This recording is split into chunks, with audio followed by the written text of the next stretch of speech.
Good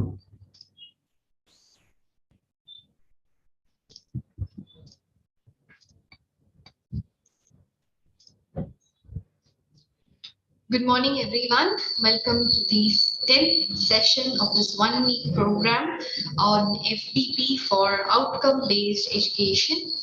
On behalf of the Institute for Engineering Research and Publication, I would like to welcome you all to this program. It is organized in association with United Innovators, New Horizon College of Engineering, and Krishna Institute of Dental Sciences. To say a few words about this FDP, the objective of this FDP is to nurture the philosophy of outcome-based education and to build the capacity of young faculty members, heads of departments, principals, so as to facilitate its institutionalization in the teaching, learning system and other academic processes of the institution. Next, I would like to talk a few words about our organizer, IFERP. The Institute for Engineering Research and Publication is a non-profitable professional association meant for research and development in the field of science, engineering, and technology. It connects engineers, exchange global innovation, and act as a bridge between researchers and academicians by organizing international conferences, international workshops, seminars, guest lectures, short-term training programs, providing membership, and establishing chapters. Today's session is going to be on the topic of applying optimization algorithms in educational systems by Professor Dr. Tarik A, Computer Science and Engineering Department, School of Science and Engineering in the University of Kurdistan, Hewler, KRG, Iraq. To say a few words about our esteemed speaker of the day, Dr. Tarik Rashid received his PhD in Computer Science and Informatics degree from the College of Engineering, Mathematical and Physical Sciences from the University College of Dublin in 2001 to 2006. He pursued his postdoctoral fellow at the Computer Science and Informatics School, College of Engineering. He joined the University of Kurdistan, Hewler, in 2017. He has also been included in the prestigious Stanford University list with the 2.7 of the best world researchers for the year 2020. He is in the list of the top 10 researchers in the Al-Ayan Iraqi Researchers Ranking.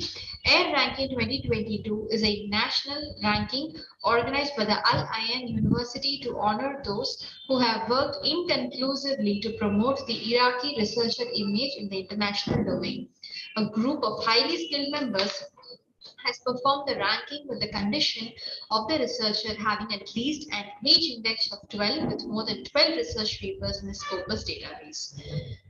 He is also having a lot of network sites that include Web of Science, Scopus, SCI, ResearchGate, Biblons, and Google Scholar.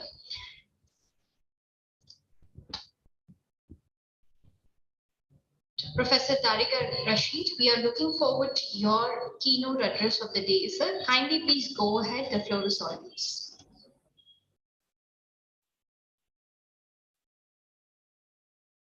Good morning. Thank you very much, Ms. Fatima, for a wonderful presentation. And I thank all the participants who are thankfully participated in this faculty development program outcome-based education, OBE, which is organized and sponsored by IFERP. Thank you very much again. As my colleague Ms. Fatima introduced you to me, I am Tarik Rashid, professor at UKH, University College Kurdistan. I'm a professor in AI, and I do work in optimization.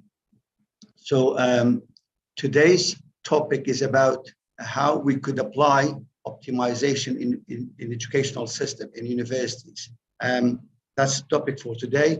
I'm going to present it. Is it okay? Everybody can hear me? Yes, sir, we can hear you. Great. Yes, sir, Thank you very much. Great. Yeah, so the agenda for today, I'm going through the introductory background about these optimization topics or optimization algorithms.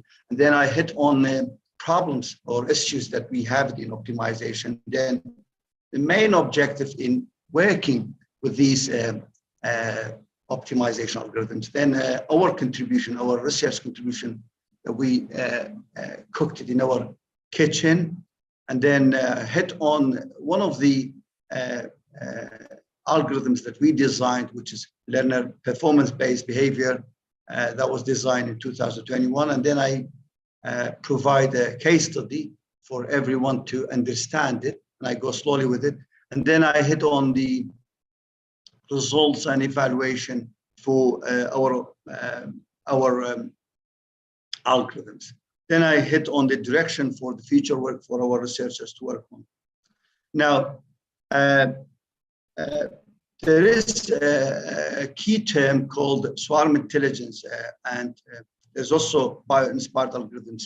These are very hot topics in the development of new algorithms in the field of AI, artificial intelligence. These are basically nature-inspired algorithms. They are meta-heuristic, so they work by trial and error, and mainly come from swarm intelligence, a collection of group or species or animals, or they even come from biological background or physical or chemical systems.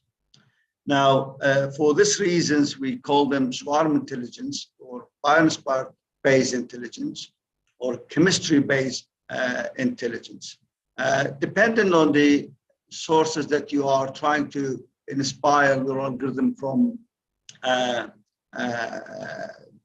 to form your algorithm. So, but there are so many algorithms. Not most of them are very effective in real-world applications. Some of them are not effectual or not very active or not popular dynamically and used by researchers. And some of them are very capable to demonstrate very powerful outcome, and they are challenging real-world problems. Now, however, as I said at the beginning, this area is very active and very hot. It's why, you know, the future, I could say, sky is the limit for this area.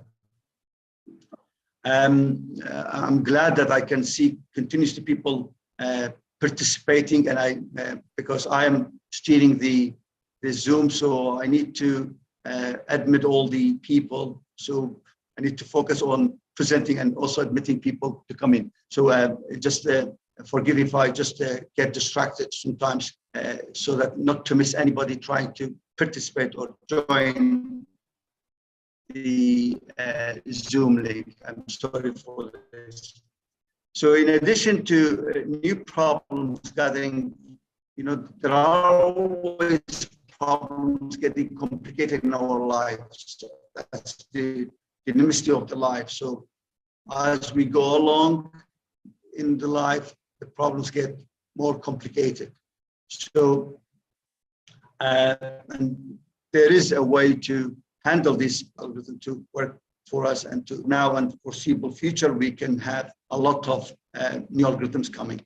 Now, there are current or existed nature-inspired algorithms, which are artificial bee colony, fair fly, strawberry algorithm, plant propagation algorithm, and seed-based plant propagation algorithm. And there are many others as well.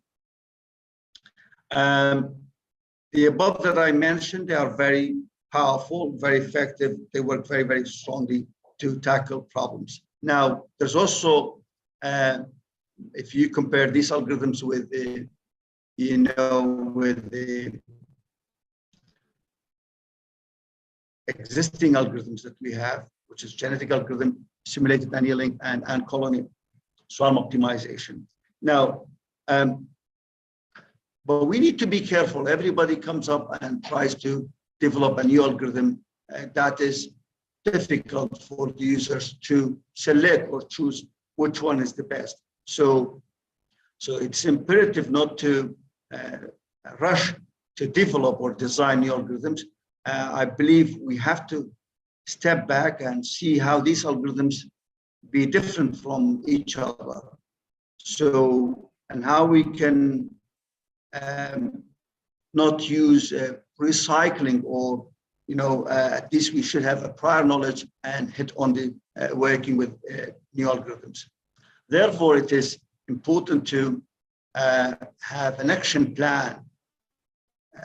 We should take an action plan. It means that we try to list all algorithms and try to evaluate or assess these algorithms in terms of performance, accuracy, computation complexity, space complexity, memory-wise, power usage, etc.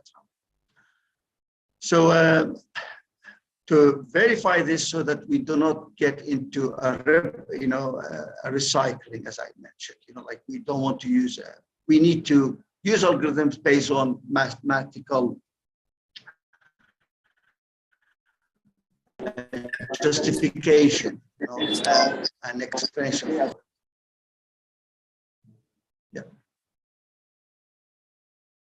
Yeah.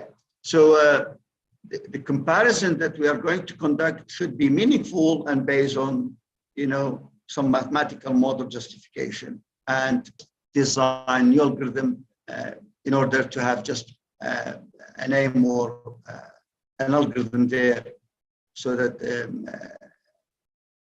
to show off. Therefore, I mean, if I try to cluster the algorithms, we have optimization algorithms, spans into two areas: traditional algorithms, evolutional algorithms. And if we talk about traditional algorithms, we have most of them deterministic, so we know what we're getting into in the next step. So if we are right now here, we know what we're getting into it. Now, so most of the traditional algorithms are, as I said, deterministic, and they are doing local searches. They have limited diversity in terms of solution. They have problem specific, so they do tackle specific problems. They cannot tackle, a wide range of problems, and that's important. And they do not work on highly nonlinear problems. Like linear problems they can handle, but nonlinear problems, they might have a problem with that. So therefore, evolutionary algorithms comes in, and they are non-deterministic. They are stochastic behavior, as we say. They are meta-heuristic, so your algorithm based on trial and error, heuristic information, and randomization mechanism, and we'll try to get a global optimum for you. So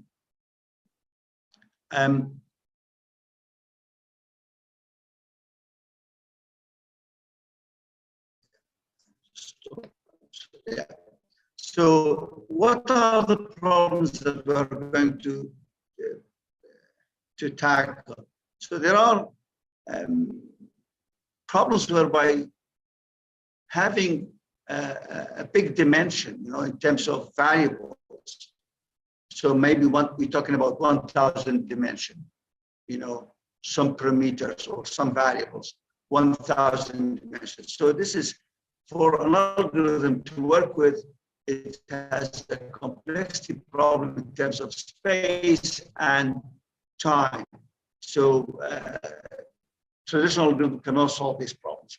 And now you have time, cost, resource limitation. Not every single solution will take you to an optimal solution. And also, researchers try to understand the behavior of animals or natural phenomena to develop these algorithms so that to handle these large or big scale of algorithms, of problems that has these dimensions. Now, more problems, we have exploration and exploitation, whereby, let's say your algorithm tries to find out a target in your house. Let's say, for example, you're looking for a cat. Your algorithm tries to find a cat in your house. So in your house, try to find, by doing this, that means your algorithm only search locally, but globally, let's say in your city. So that's the difference between exploration and exploitation. Exploitation means local search, exploration means global search. Level of accuracy also a problem. Most of the algorithms are not satisfactory. Diversity in terms of multi-objective, say for example, you're trying to book an air flight ticket. So you want it to be first objective, you want it to be cheap. And second objective, you want it to be, having a good services. So you have two objective, multi-objective now, not only one objective. So you want to have a cheap flight ticket and also with good services. There are more issues. Therefore, there is no free lunch theorem that you cannot developing any algorithm. So you need to go and search and work so that we can have an algorithm to generally solve most of the problem and also tackle all these above problems. Now, what are the objectives? The objective is trying to solve a range of problems, and we avoid local minima or local optimas, a solution whereby not the best solution. Also, we try to reduce the time complexity and space complexity, and also hit the target, find the goal, and also use heuristic. Now, therefore, we need to start with the reading literature and see the existing algorithm and try to find out problems whereby NP hard, which are having high dimension or complexity in terms of space and time. Now, some of the contributions that my team did, one of these algorithms are recently developed in the last some years. Fox algorithm, ANA, CDDO, child drawing development optimization, evolutionary clustering algorithm, STAR, DSO and FDO and LPB. So if we check the natural sparse algorithm, they have some operations. For example, they have a population-based algorithm and single-based algorithm. Now we have some operation coming back to genetic algorithm. If you heard about it, it has operators such as crossover, mutation, selection, and the algorithm that we are talking today about, and I'm going to give you a case study. It is called Learner Performance-Based Behavior Algorithm, LPB. This algorithm designed by my colleague or student in the past, Shanur, myself. The algorithm was 2020, and the algorithm showed a great performance, and it outperformed Dragonfly, genetic algorithm, and particle swarm optimization. The results they were very, very strong. Now, the basic idea of algorithm inspired by the idea of accepting graduates from high school to university. So we're going to accept graduates, grade graduates with high skills, high educational skills or high learning skills, and to get them into third level or university. So through the steps that are applied during the admission of learners, which are the methods used to divide learners and group them according to the, their scores that they received from the high school. So we are putting them in the departments that they are looking for, or the desired departments by them. So that's the algorithm, and the algorithm later on uses some methods and uses some skills, metacognition, so that to put these students in the right place. Now, Of course, learners need to use new study habits because the methods they used in the study in high school or prior to high school completely different from the methods that you are going to use them in the college. Say, for example, engineering and science, these are tough areas. You wouldn't use the knowledge or the styles, the methodology of learning. Same methods cannot be used in the university. So the algorithm starts with,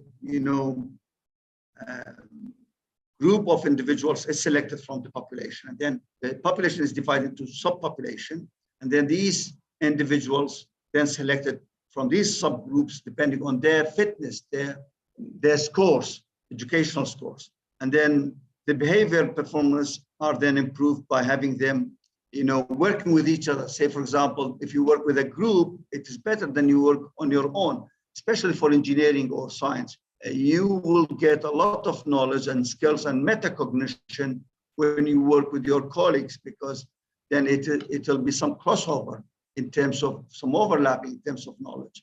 So the team will provide information sharing among themselves, and they study crossover and they work with each other, and they do mutation while they work with each other. So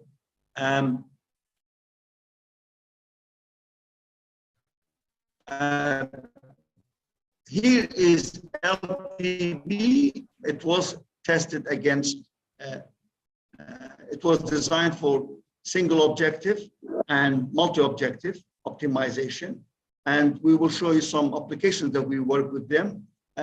LPB, we said that it outperformed the existing algorithms, TA, dragonfly, particle swarm optimization, genetic algorithm, multi-objective optimization, multi-objective of genetic algorithm, and multi-objective of the dragonfly optimization. Now, this algorithm, basically, that's the pseudocode. I just explained how it works. We have a population of M. We try to divide this population into another, find the fitness for the best and worst people, and then we try to select and cross over among them. So we try to, having an M population and take a random sample from the M population to create O population, and then having, the fitnesses, and then we go through the main list of M population, and we try to select, cluster our individuals in terms of their fitness. So that's the basic knowledge of it, and I'm trying to show you the flowchart how it works as well. So here, initialization of the algorithm. Don't be intimidated. There's a code for it. There's a paper on it. So, and I also share the presentation so you can, if you are interested, you can go through it, and we are around to help you out if you want. So we have a M population, and then we have, we select from this M population, O population, depends, randomly select, and then you sort out in terms of their fitness evaluation. And then we try to go through the M based on those fitnesses that we select, and then we try to optimize the algorithm. So here, this flowchart means that we're trying to select cluster algorithms. If it is very, very good, we put it. If a person is very good, we put in the perfect. If it is less than perfect, we put in the bad. If it is very bad, we put in the bad cluster. And that's how it works. And that's the crossover. We do the crossover between the individuals so that to understand how the algorithm works. Very basic case study, just for learning, not very difficult. You have fx equals x1 squared plus x2 squared.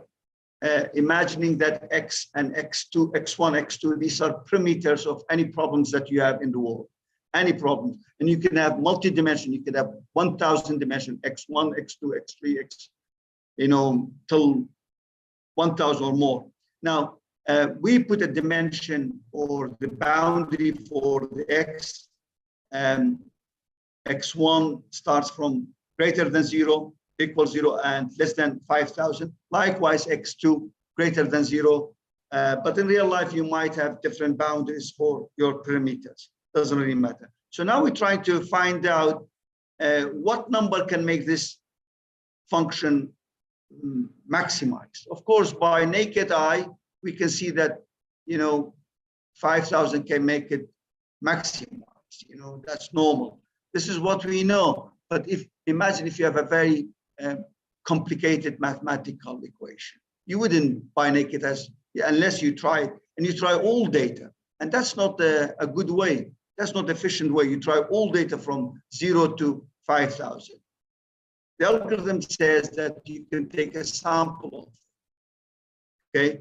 And from this sample, we try to meta-heuristically get the optimization. So here's the sample that I took randomly for x1 and x2 in this scenario. x1 and x2, you can see. You can see x1 and x2, and I take randomly. I took 16 numbers randomly in the range of 0 to 5,000. I cannot take all the range, that's computationally costly, too much on me. So I'm taking x1 and x2 randomly between 0 and 5,000. And the fitness function x1 squared, x2 squared, and I get the fitness of each individual. And I find these are the fitness of 16 solutions which were taken, and the average fitness of all population is this much, and the maximum is 32 million, which is M11. So that was the highest, the best solution that I have, okay, in this iteration. Iteration 0, we haven't started yet in the algorithm. And now we are trying to follow the algorithm. As step 2, I'm going to take a sample O, 8 samples from the M that I have. From this M, I take randomly 8 samples, okay? And I divide them into good group and bad group. So just follow me. These are the 8 samples that I took, O1, O2, O3, or randomly. And I found, I also try to get their fitness, good and bad. I divide them. So I have the good, I have the highest among the goods, 32, and I have the highest among the worst people. The worst people, highest is 16 million. So, and then the next step, I'm going to compare each individual in M, in the 16 individuals that I have, compared with these two fitness, and then I cluster them. I cluster them in terms of, whoever get greater than the highest fitness, it will be in the perfect group, and whoever it is greater equals to highest group, it's good, and whoever it's worse than the highest of the bad, it will be in the bad. So these are the cluster that I made, and then I check. I go through the my population in the perfect, which I clustered, and good, which I clustered, and bad. And I select n numbers so that I can cross over them with the O that I have. And now I took the, I applied crossover between those selected in M with the O. And I have, say, for example, parent 1, M1, O1, and I have, when I cross over this bit, okay, with this bit, for example, and this bit with the other bit. So I cross over between them, and I try to get 2 children here, and 2 children here, and 2 children here, and so on and so forth. So here after applying crossover can happen between two parents, while mutation can happen within one child. One child, you can change 1 bit, because you're going for maximization, you're trying to change a 0 bit randomly to 1. And these are the bits that I put it there. So I'm going to randomly flip them into 1. And now they were mutated, and you see the solutions completely change. And now we calculate the fitness after crossover and mutation. And we got 8 new children with different fitness functions, okay, from the existing one. And then we have the other 8, which are the parents, and I put them all together, they become 16 people.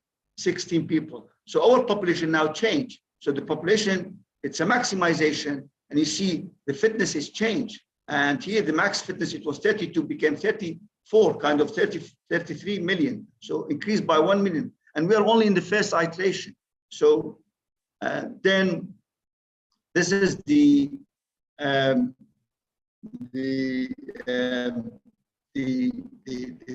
first iteration. You can see the M population is changed. This is new M population. And now to do the second iteration, the algorithm will go to, again, from step 2 to step 8 to select another subpopulation from M, again randomly. And then we do the same. And we here, now this time around, we got also one person in the perfect. So again, we follow the same idea. And you can see that we do the crossover, we do the mutation, and we'll see that we got new children again here, and we mutate them. And then we calculate the fitness at the end, which is by having x1 squared plus x2 squared. These are the x's that you have. And then you can see now the fitness has changed.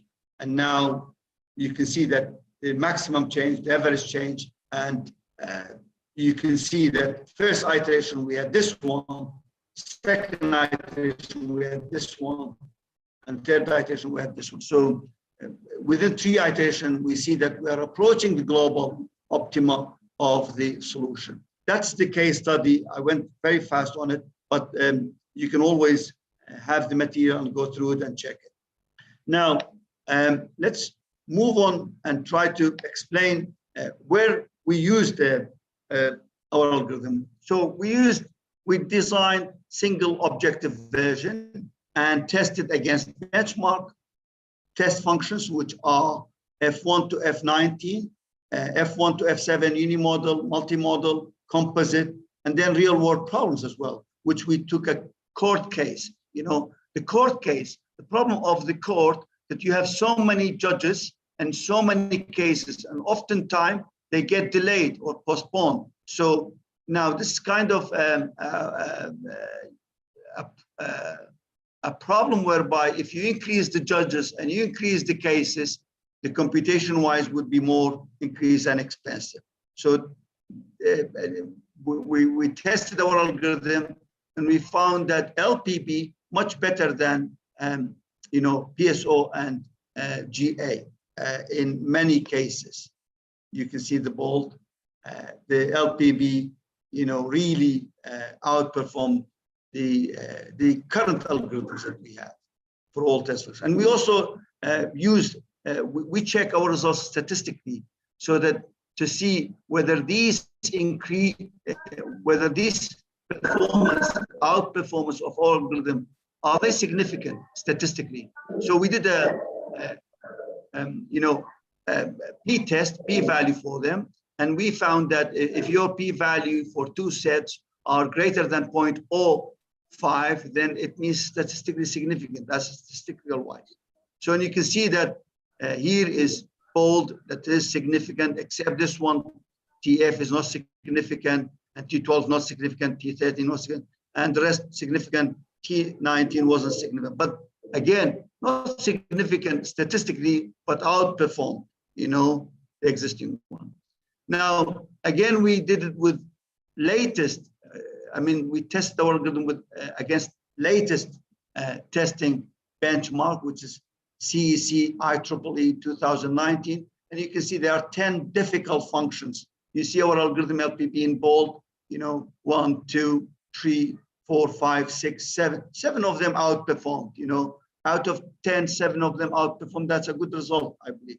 Now, we also have a generalized problem court case. We did it and it was good. That's the court case. If we have 10 cases, 10 judges, then this is the results. 15 judges, you increase it, you will be more complexity, and 20, 30, and you can go on. And we did it for multi-objective. Actually, we designed our algorithm for multi-objective, and we used it against, we used some real application problems. For example, engineering problems, 4-bar truss design problem, pressure vessel design, speed reducer design problem, car slide impact design problem, and coil compression spring design problem. Now, the benchmark test functions, ZDTS functions, these are very relevant test functions for any new algorithm to be designed. So the metrics that we used, accuracy, which is generational distance metric, reverse generational distance metric, this is tests accuracy and diversity, the spacing metric, distribution, and the metrics of maximum spread, which is diversity. So, here's the ZTT. That's the algorithm that our results, some of the results. In ZTT, our algorithm was good, but not very good. Still needs to some improvements, to be honest, but still improving. This is the 4-bar truss design algorithm. You know, shifting the joints and magnitude, the 4-bar truss should be minimized. Again, we use it for engineering. We use it for court case. You can use it. We use it in education as well. So you can use the algorithm anywhere you want. It's an optimization algorithm. This is for pressure vessel design problem. Again, the algorithm performed good. That's the coil compression spring design. That's the speed reducer design problem. See, these algorithms, these applications, they have a lot of dimension, a lot of variables to design them. And meteoristic is very good solution or medication for this algorithm, I believe. So the car slide impact, these are 5 difficult engineering design for multi-objective, not single objective. And the algorithm tested. So in conclusion, meteoristics are very simple, flexible, and they have a very good convergence rate to the target or to the goal. They are novel meteoristic algorithm. We propose LPB, learner performance-based behavior. Mathematical complexity is simpler for this algorithm. We just use crossover and mutation for it. So very simple results. They were accurate and they're very good. Depends on the agents, how many individuals you have. We had a very quite good balance between the exploration and exploitation, local search and global search. We used it for solving multi-objective optimization problem. And we also did a case study, and the case study showed that how the algorithm works. And the code is there. If any one of you would like to work on it and use it, we are there also to help and provide all the materials that need. I think in the future work, you can tune the algorithm to improve the performance. It's a baby still. You can work on it, and it has unlimited application and modification or hybridization with other algorithms. You can always update it and use it for multi-objective problems. That's what we have in real world. We have all multi-objective problems, okay? Hybridization with other algorithms also workable. Now, these are the publication related to this area. You can have it. And there's also a link for projects and the data sets, the case studies, they're all there. You can have my emails, university email and my Gmail email. And I thank you very much. And I thank the organizers of this wonderful event. And I wish all the participants, listeners, keynote speakers, audience, all the best in their endeavor research. This has been a great step for the students, and I also thank the faculty members and admin staff for working hard to make this event very successful and very wonderful. I wish you all the best. Thank you very much. I'm done. Thank you.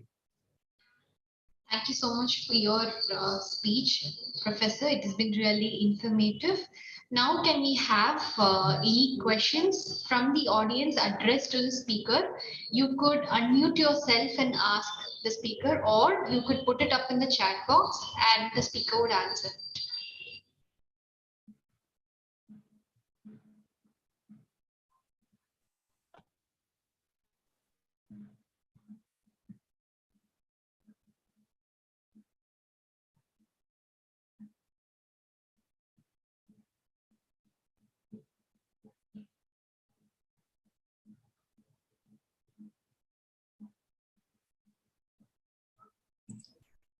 Thank you.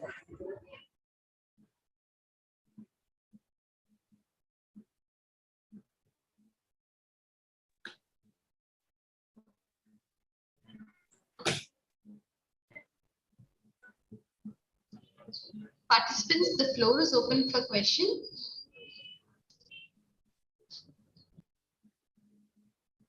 I just upload the presentation in the Zoom chat. So if anyone wants to get the information, it is there. Thank you very much. Hello, sir. Just a small. Is it okay if I speak? I'm Suchitra. I'm from Andhra University, Visakhapatnam. I would just like to say that the information that you have given here is extremely useful for us. Like there is so much that I didn't know before, and outcome-based education was just something like it was part of just something that was imposed on us. But I think you have brought something else to this lecture, which is very much different from what the other speakers has given us. So I would like to thank you very much for your excellent presentation, sir. Is it possible for us to connect with you over any other platform? Yes, I'll give you my phone number, which is WhatsApp and Viber. WhatsApp is active. So here I put in the chat box, if you don't mind, 009647501094233. That is the WhatsApp. It is working, and you can always hear. Just want, if we have time, I can show you the some wonderful work that we have done. You can always use it if you don't mind. Just don't know what happened to. Thank you very much, sir. Thank you. We will definitely So contact you. if you just go to this link, these are the emails you can always send to me. If you can go to this link, and you can see that we have. That's our. These are the projects that we have. Okay. Any projects that you want, for example, any project LPB, you can have, for example, that's LPB. You can click on it. You can get the code in the GitHub and the paper as well, for example, and the link for the paper and the code for the GitHub. You can download it here, and you can work on it. So that is. Thank you very much, sir. Thank you. That's also I can. Thank you, sir. That's very much appreciated. Okay, so. Thank you. My pleasure. Thank you, sir. My pleasure.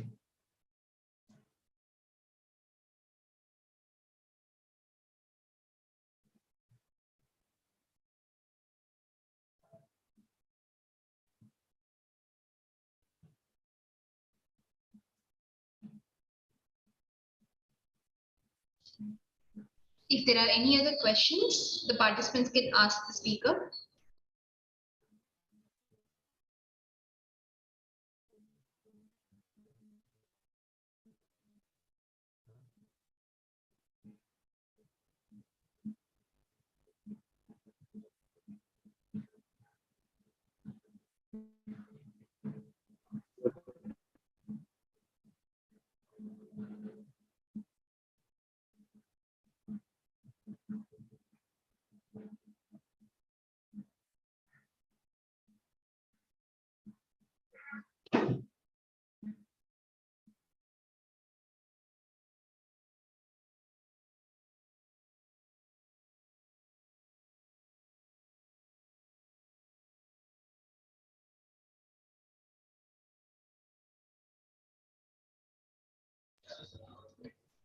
All right, I believe that is for all the questions that we have had.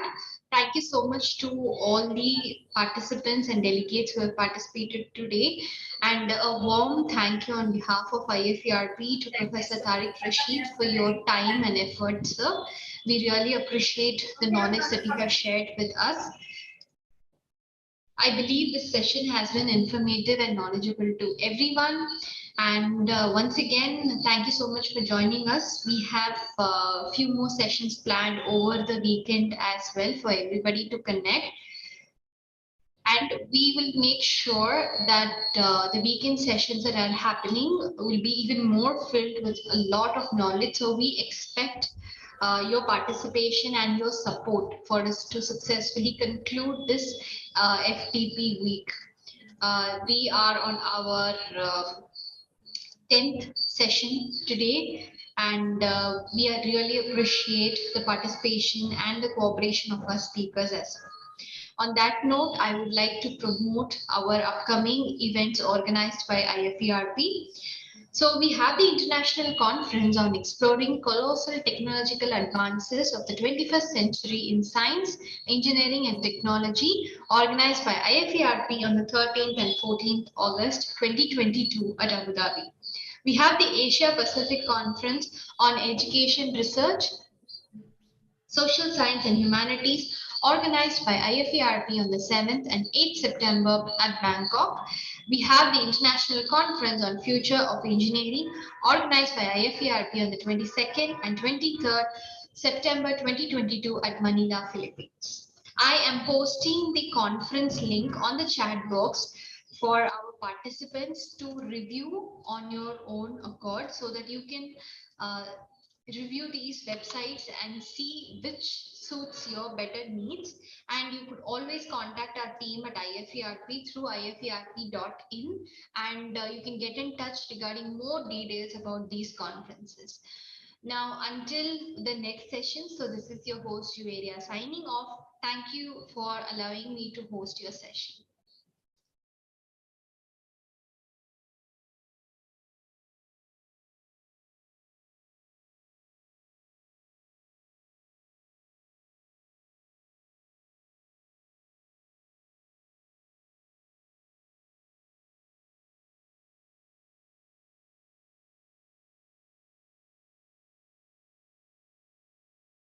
मैं दोबारा कर दिया phone cut किया